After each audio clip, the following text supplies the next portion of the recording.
성도 여러분 반갑습니다. 오늘도 우리 주님과 함께한 복된 하루 되신 줄로 믿습니다. 이 시간 우리가 함께 은혜를 나눌 본문 말씀 신약성경 갈라디아서 1장 1절부터 5절까지에 있는 말씀입니다. 갈라디아서 1장 1절부터 5절까지에 있는 말씀 봉독합니다. 사람들에게서 난 것도 아니요 사람으로 말미암은 것도 아니요 오직 예수 그리스도와 그를 죽은 자 가운데서 살리신 하나님 아버지로 말미암아 사도된 바울은 함께 있는 모든 형제와 더불어 갈라디아 여러 교회들에게 우리 하나님 아버지와 주 예수 그리스도로부터 은혜와 평강이 있기를 원하노라.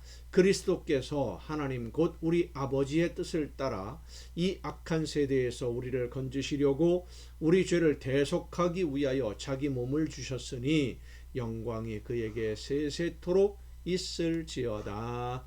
아멘. 어제와 그저께 이틀 동안 갈라디아서의 배경, 왜 이 서신이 쓰여지게 되었는지에 대해서 말씀을 전했습니다.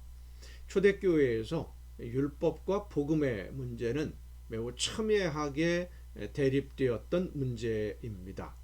사도행전 15장에 보면 율법을 지켜야 될 것이냐 하는 문제로 유대인 기독교인들과 이방인 기독교인들 사이에 심각한 갈등이 발생했다라는 것을 사도행전을 통해서 우리가 알 수 있는데, 바울과 바나바가 안디옥 교회의 파송을 받고 첫 번째 전도 여행을 마치고 안디옥으로 다시 돌아왔을 때 유대인들이 안디옥에 와서, 그러니까 예루살렘에서 안디옥으로 와서 할례를 받지 않으면 구원받지 못한다 라고 안디옥 교회 성도들을 가르치고 있었던 겁니다.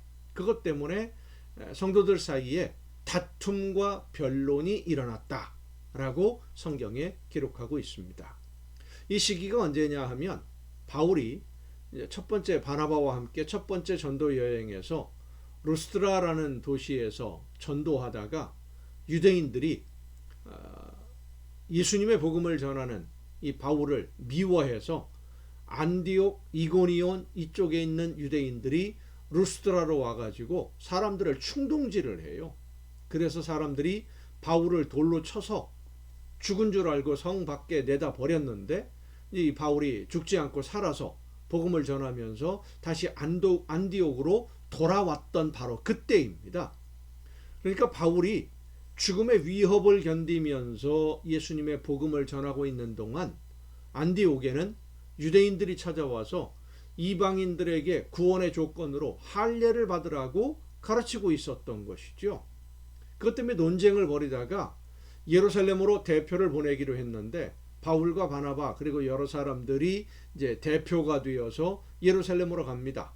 그리고 예루살렘 회의에서 사도들과 믿는 성도들 사이에 논쟁이 벌어지는데, 주로 여기는 이제 유대인들이 중심이 되는 그런 그 회의죠. 논쟁을 벌이게 되었는데, 바리새파 사람들, 그러니까 바리새파로서 예수님을 믿는 사람들이 중심이 되어서 할례를 받고 모세의 율법을 지켜야만 구원을 받는다라고 주장을 했습니다마는, 예수님의 제자인 사도들, 특히 베드로가 앞장서서 할례를 받지 않아도 되고 우상의 제물과 음행을 삼가고 음행해서는 안 되고 목매어 죽인 짐승의 고기를 먹지 말고 피를 멀리하는 것만 이방인 성도들에게 권고하기로 결정을 내려요.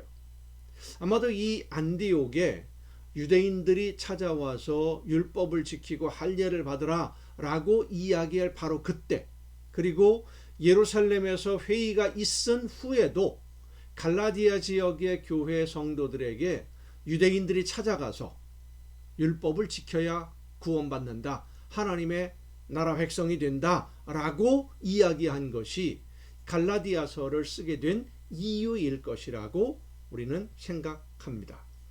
바울의 입장에서 생각해 볼 때 안디옥에 왔던 유대인들이 예루살렘 교회의 공식적인 입장이 아니었죠. 율법을 지키고 할례를 받아야 한다고 가르치는 이 사람들이 예루살렘 교회의 공식적인 입장이 아닌데도 성도들에게 혼란을 준 것도 문제인데, 예루살렘에서 사도들과 제자들이 모여서 회의를 했어요.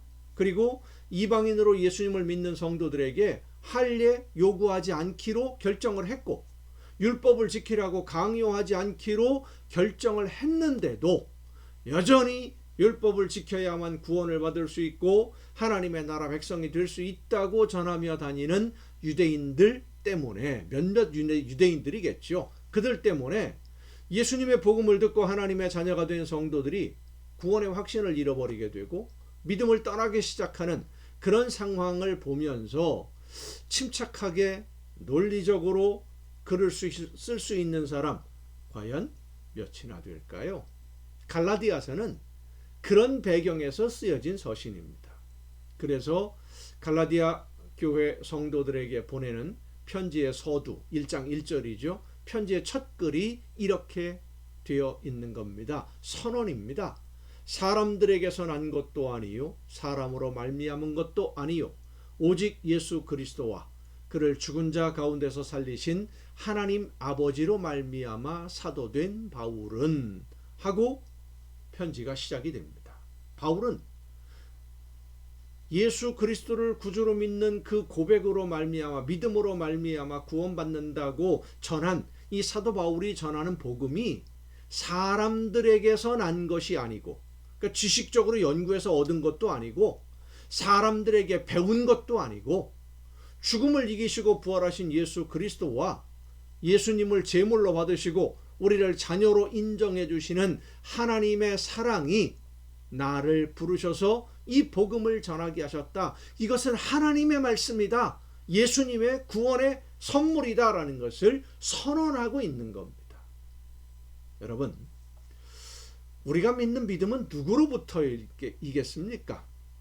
여러분 기억하십시다. 믿음은 하나님의 말씀을 들음으로 인해서 시작이 되고요.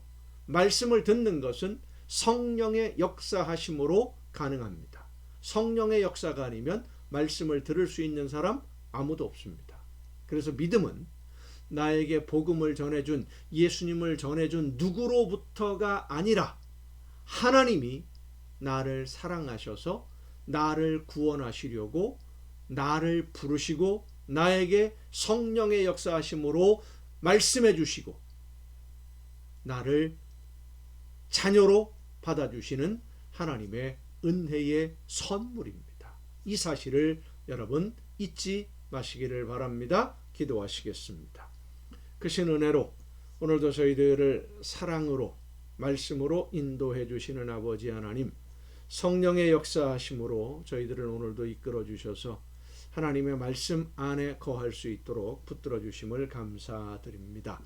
예수 그리스도로 말미암아 예수님을 제물로 받으신 하나님이 우리에게 주신 이 구원의 선물, 하나님의 자녀된 선물, 하나님의 은혜에 감사하면서 이제 이 선물을 받은 자녀들답게 예수님을 믿는 성도들답게 오늘을 어떻게 살아낼 것인지를 성령의 인도하심에 귀를 기울여 듣고 순종함으로 하나님이 원하시는 모든 일들을 이루어가는 우리 모두가 되게 하여 주시옵소서. 이 모든 말씀을 예수님의 이름으로 기도하옵나이다. 아멘.